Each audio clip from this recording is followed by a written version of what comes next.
हमारी युवा पीढ़ी प्रेम करते करते गुनाह की राह पर कैसे मुड़ जा रहे हैं। क्या उनके लिए किसी की जिंदगी लेना बच्चों का खेल है? उसके बाद दबाव में आकर अपनी भी लीला समाप्त कर लेना, मानो इन्हें करियर से कोई लगाव ही न रह गया हो। सिर्फ इसके नाम पर खुली खेल खेलना, किसी होनहार लड़की की जिंदगी खत्म कर देना, ये कैसा प्रेम है?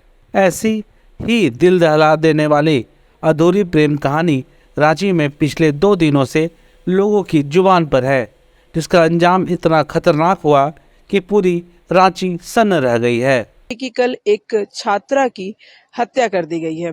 आप यहाँ पे देखिए कि ये जो रास्ता है, वो जो छात्रा थी वो इसी रास्ते से कल शाम में अपने हॉस्टल की तरफ जा रही थी और ऐसा बताया जा रहा है कि वो अपने हॉस्टल से किसी काम के लिए बाहर निकली थी और वो बाहर निकलने के बाद सहजानंद चौक होते हुए हरमू हाउसिंग कॉलोनी की तरफ पैदल बढ़ रही थी और पैदल बढ़ते बढ़ते वो अपने हॉस्टल की तरफ जा रही थी। और इसी दौरान ऐसा कह सकते हैं कि एक सरफिरा आशिक या फिर एक सरफिरा अपराधी, जो कि उस छात्रा को पहले से जानता था, वो उस छात्रा का पीछा करते हुए यहाँ उसके हॉस्टल के बाहर तक आया और उसके हॉस्टल के बाहर आने के बाद उसने मौका पाकर, जब उसने देखा कि अगल बगल में कोई लोग नहीं है, जब उसने देखा कि वो छात्रा अपनी एक दोस्त के साथ बिल्कुल अकेली है यहाँ पे, तब उसने उसके सर पे बंदूक सटाकर गोली मार दी। दरअसल रांची के अड़गोड़ा थाना में बीते 12 मई को एक छात्रा निवेदिता नयन की गोली मारकर हत्या कर दी गई। हत्या उसके ही कथित प्रेमी अंकित अहिर नाम के युवक ने की। इस घटना के अगले दिन शनिवार को अंकित अहिर ने इस दुनिया को अलविदा कह दिया। इससे पहले अंकित ने सोशल मीडिया पर लाइव आकर स्वीकार किया कि निवेदिता को उसने ही गोली मारी थी। कहा जाता है कि निवेदिता और उसे गोली मारने वाला अंकित अहिर नवादा के राजेंद्र नगर के रहने वाले थे। दोनों एक दूसरे को लंबे समय से जानते थे। निवेदिता की हत्या के बाद उसके पिता सिद्धेश्वर प्रसाद के बयान पर अड़गोड़ा थाना में अंकित अहिर के विरुद्ध मामला दर्ज किया गया।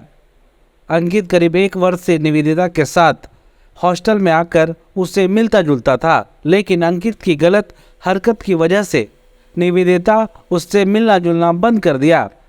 पिछले कुछ दिनों से अंकित निवेदिता का लगातार पीछा कर रहा था, लेकिन निवेदिता को क्या पता था कि उसका प्रेमी के सर पर अब खून सवार है। अंकित अहिर ने ही कल शाम 4:54 पर सोशल मीडिया पर लाइव आकर बताया कि उसने ही निवेदिता को गोली मारी है।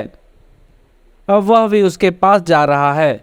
उसने अपना लोकेशन अपनी दीदी को भेज दिया, लेकिन कहा जाता है कि इस घटना में अंकित अहिर के साथ उसका एक और साथी भी था, जिसने अंकित को घटना में साथ दिया। पुलिस को कई तथ्यों को तलाशना है कि आखिर अहिर के पास गन कहां से आया, गन की सप्लाई करने वाला कौन था और किसने उसे गन दिया।